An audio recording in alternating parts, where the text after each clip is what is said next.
fair friends, I'm Ruby Ruse. This, of course, is Baby Bunny, and welcome to Fairy Fortunes. Are you guys gonna, for crying out loud. Hello, my fair friends. I'm Ruby Ruse. This is Baby Bunny. This is Bing.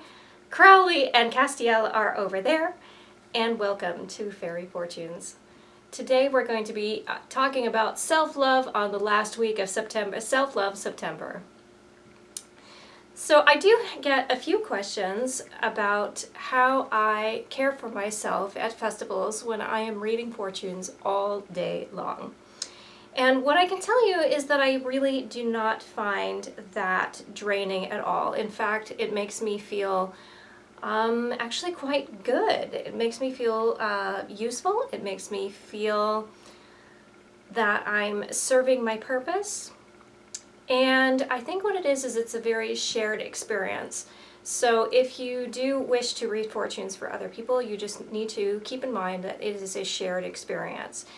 So make sure that the person that you're reading for is capable of having a dialogue with you and you're not doing all the work. And if you can create that partnership together, you will not feel drained as you read fortunes.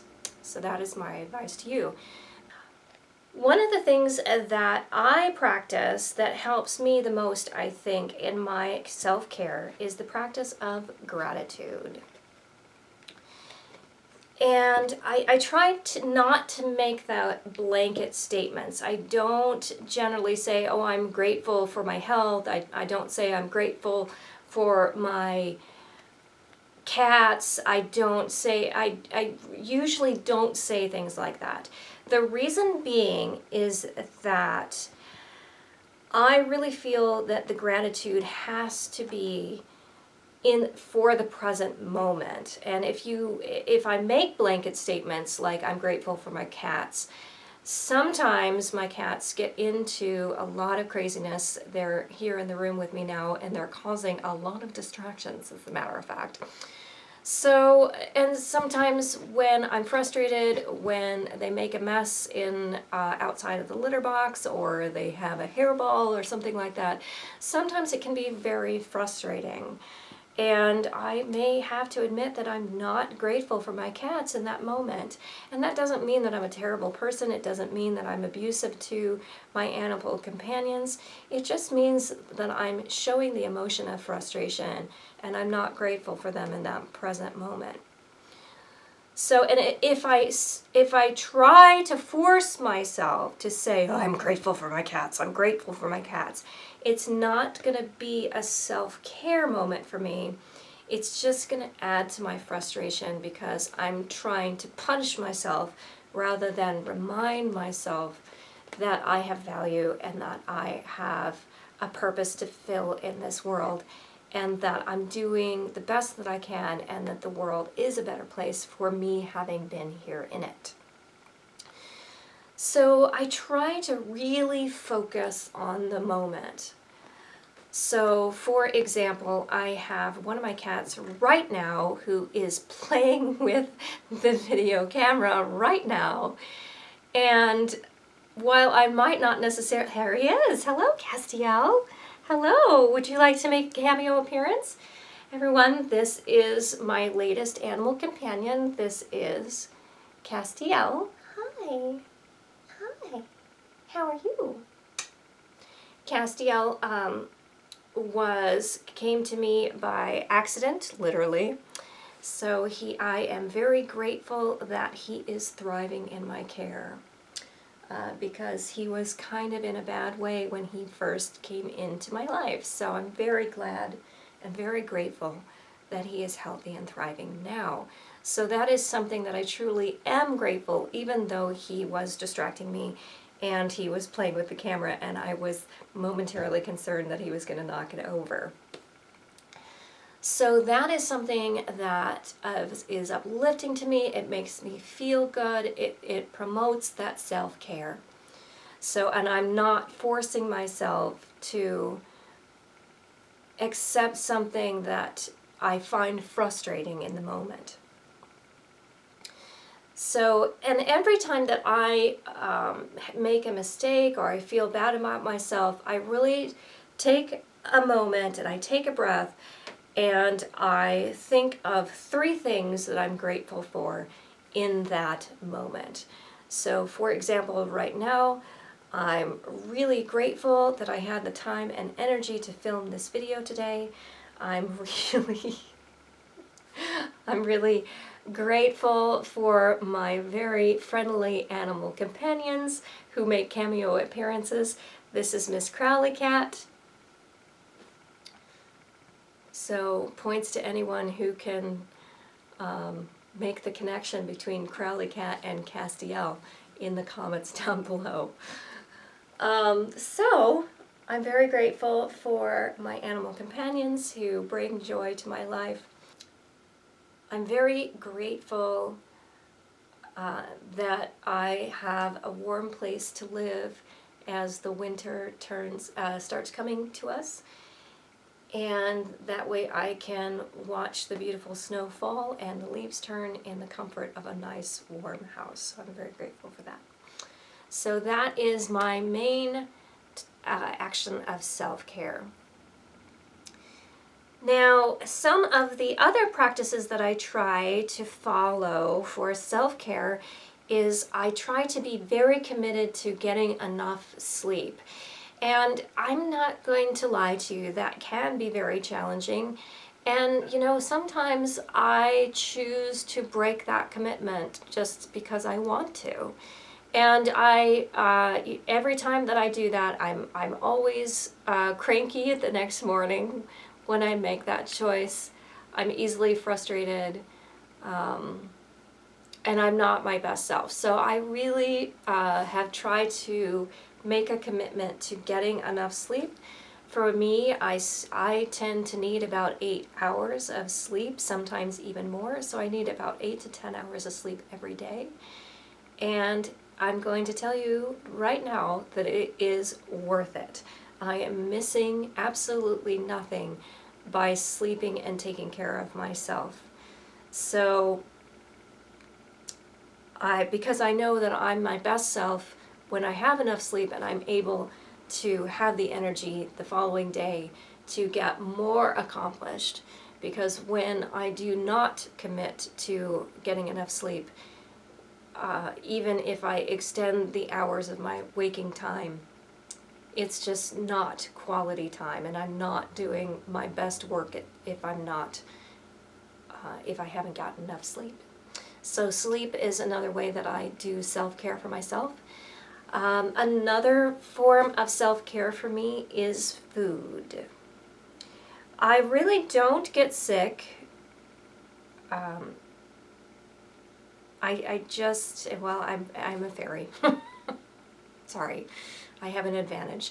I really do not have human sickness. Of course, every occasion, and I should be grateful that I'm very grateful for my health. So I'm very lucky in that regard. I'm very grateful for that. I really honestly attribute that largely to what I eat. And you know what? I'm not going to go on a soapbox about what healthy is, because the reality is that there is so much speculation about what healthy eating is and what that looks like. I'm here to tell you what my self-care practices are. And so when it comes to me, what I consider healthy eating is I eat foods that have existed in nature, that had a life force in them and are prepared with the natural elements of fire, water, air, and earth. So the preservatives, if the preservatives in that are not one of those natural elements, it was not something that I used fire to cook it with, or it was not something that I added water to. In other words, if it was something that is made in a human laboratory, those types of foods generally do not work well in my system. So I try to eat foods that have only been manipulated by the natural elements as much as possible. So I do eat meat. So, and I eat tons of different vegetables and fruits. I tend to prefer fruits over vegetables, I'm not gonna lie.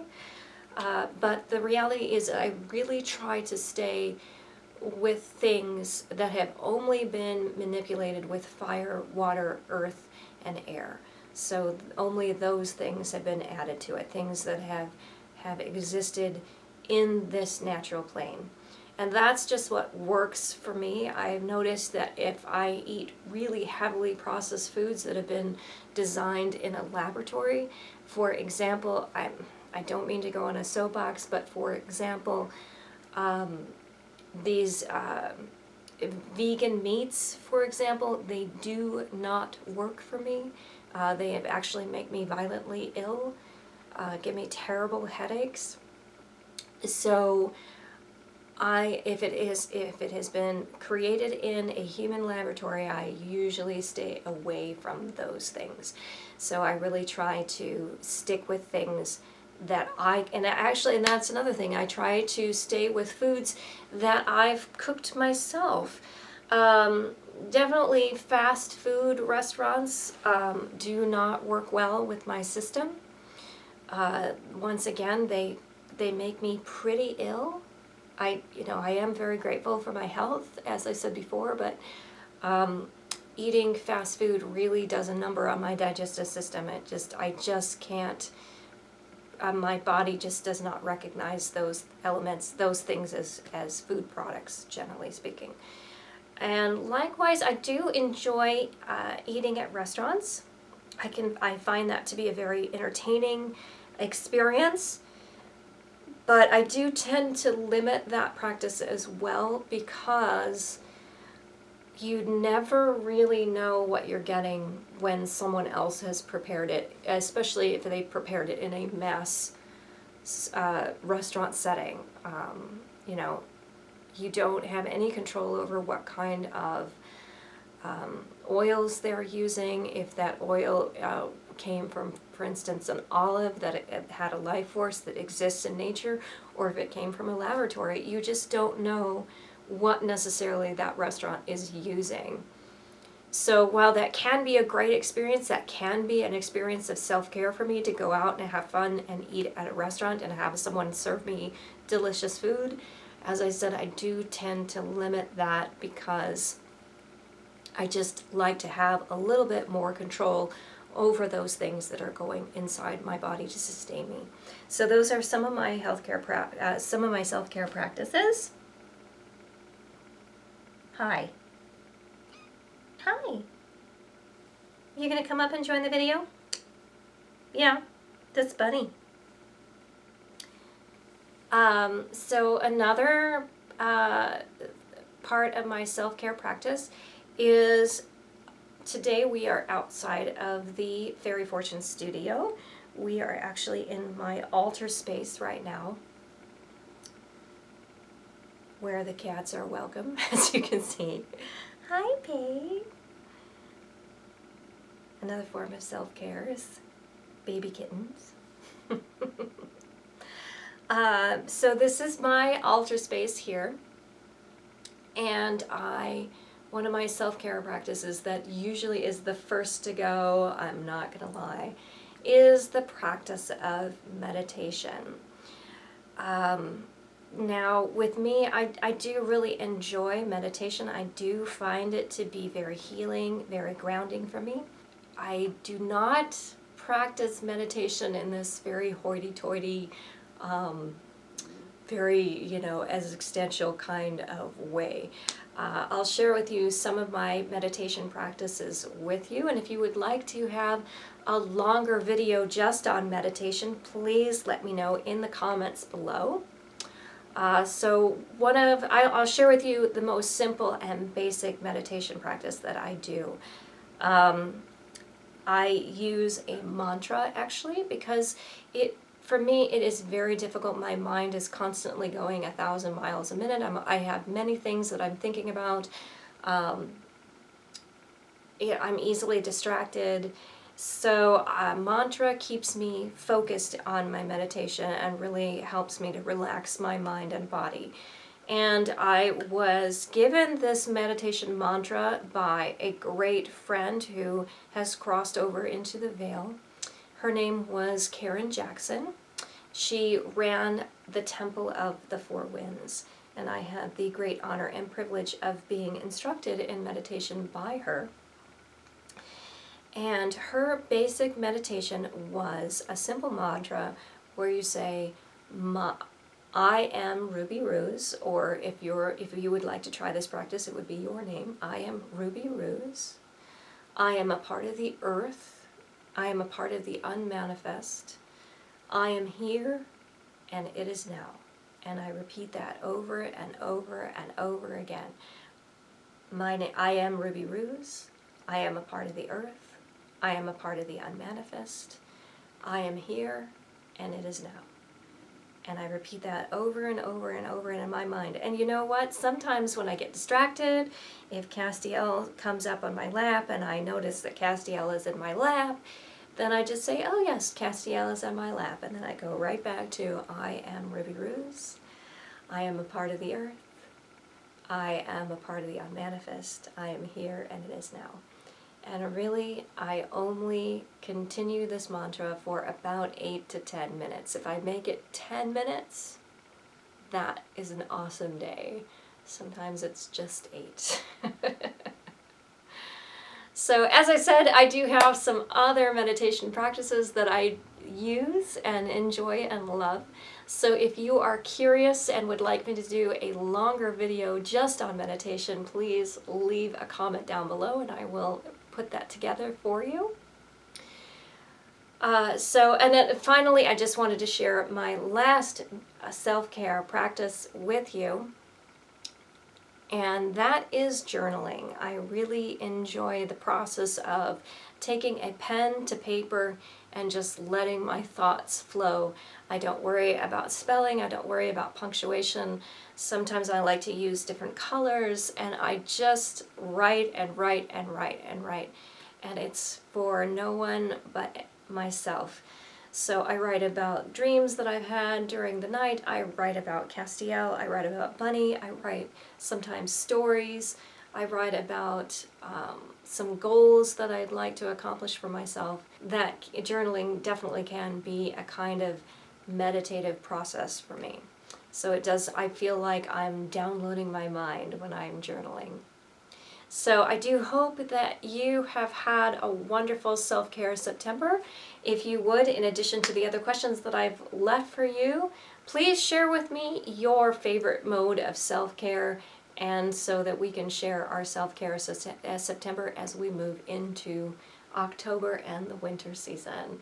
Until next time, have a fairyful day.